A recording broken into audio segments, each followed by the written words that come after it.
Hello students, आज हम अपना हिंदी व्याकरण का क्लास 3 का लेसन नंबर 18 पढ़ेंगे, जिसका नाम है मुहावरे। It means idioms. तो आइए प्यारे बच्चों शुरू करते हैं। सबसे पहले देखते हैं मुहावरे की परिभाषा। ऐसे पद या वाक्यांश जो अपने शाब्दिक अर्थ के लिए नहीं बल्कि विशेष अर्थ के लिए, अर्थात जो उनका शाब्दिक अर्थ है उनके लिए न होकर अपने विशेष अर्थ के लिए प्रयोग किए जाते हैं, उन्हें क्या कहते हैं प्यारे बच्चों? मुहावरे कहलाते हैं। मुहावरों का प्रयोग स्वतंत्र रूप से कभी नहीं होता। इनका प्रयोग हमेशा किसी न किसी वाक्य के अंदर होता है, अर्थात किसी वाक्य में ही इनका प्रयोग करते हैं। मुहावरों के प्रयोग से भाषा प्रभावशाली बनती है। कैसी बनती है? प्रभावशाली। दिए गए मुहावरों को उनके अर्थ और वाक्य प्रयोग सहित पढ़िए और समझिए। तो प्यारे बच्चों, नीचे कुछ मुहावरे उनके अर्थ और वाक्य में प्रयोग के सहित दिए गए हैं। इनको हम और आप साथ मिलकर पढ़ते हैं। ये मुहावरे, ये इनका अर्थ और ये वाक्य में प्रयोग। तो पहला है इसमें अक्ल पर पत्थर पड़ना। इसका क्या अर्थ होता है प्यारे बच्चों? बुद्धि नष्ट होना। वाक्य में प्रयोग कैसे करेंगे इसको?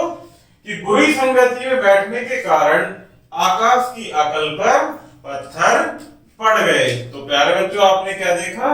ये एक मुहावरा दिया गया है, उसका जो अर्थ है वो ये होता है और इसको इस प्रकार से वाक्य में प्रयोग किया। नेक्स्ट है अपने पैरों पर खुद कुल्हाड़ी मारना। अर्थात क्या अर्थ होता है इसका? अपना नुकसान स्वयं करना।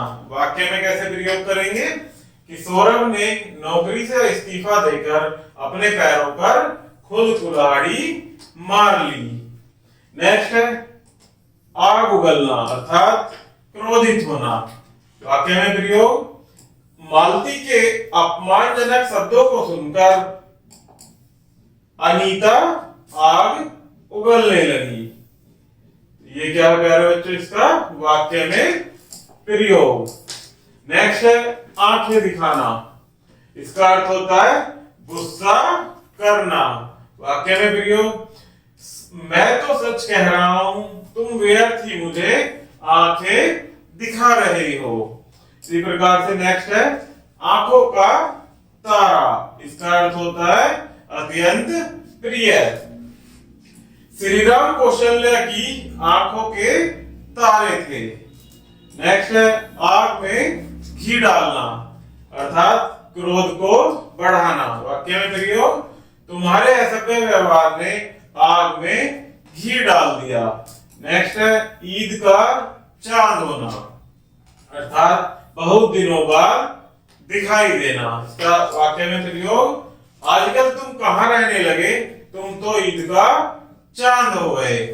नेक्स्ट है प्यारे बच्चों ईंट से ईंट बजाना। इसका क्या अर्थ होता है? नष्ट भ्रष्ट करना। अर्थात वाक्य में प्रयोग शिवाजी ने मुगल साम्राज्य की ईंट से ईंट बजा दी थी। नेक्स्ट है उल्लू बनाना। इसका अर्थ होता है प्यारे बच्चों मूर्ख बनाना। वाक्य में प्रयोग एक बदमाश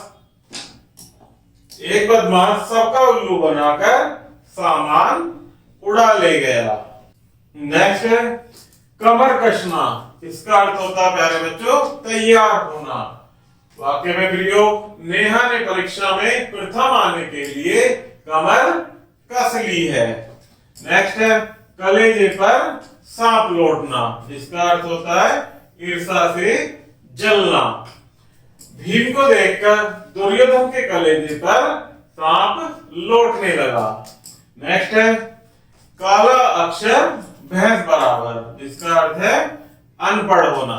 वाक्य में प्रयोग करेंगे मुझे अखबार क्या दिखा रहे हो, मेरे लिए तो काला अक्षर भैंस बराबर है। नेक्स्ट है प्यारे बच्चों खरी खोटी सुनाना, अर्थात बुरा भला कहना। वाक्य में प्रयोग ठीक से काम न करने पर मालिक ने नौकर को खूब खरी खोटी सुना दी। नेक्स्ट है गुड़ गोबर होना, जिसका अर्थ है बना बनाया काम बिगड़ जाना। वाक्य में प्रयोग, वरमाला के समय ऐसी मूसलाधार वर्षा हुई कि सब गुड़ गोबर हो गया। नेक्स्ट है गाल बजाना अर्थात डींगे मारना, जयपाल का काम बस गाल बजाना है, वह करता धरता कुछ नहीं। नेक्स्ट है घी के दिए जलाना अर्थात खुशी मनाना, श्री राम के अयोध्या से लौटने पर सभी नगरवासियों ने घी के दिए जलाए। नेक्स्ट है चार चांद लगाना अर्थात प्रतिष्ठा बढ़ाना, भारतीय वैज्ञानिकों ने नए सफल परीक्षण कर देश की प्रतिष्ठा में 4 चांद लगा दिए। इसी प्रकार से प्यारे बच्चों नेक्स्ट है छक्के छुड़ाना, जिसका अर्थ है बुरी तरह हराना। वाक्य में प्रयोग करेंगे, भारतीय सेना ने कारगिल युद्ध में पाकिस्तानी सेना के छक्के छुड़ा दिए। तो प्यारे बच्चों इस प्रकार से हमारा ये मुहावरे का लेसन यही समाप्त होता है। आशा करता हूं कि आपको वीडियो जरूर पसंद आई होगी। धन्यवाद।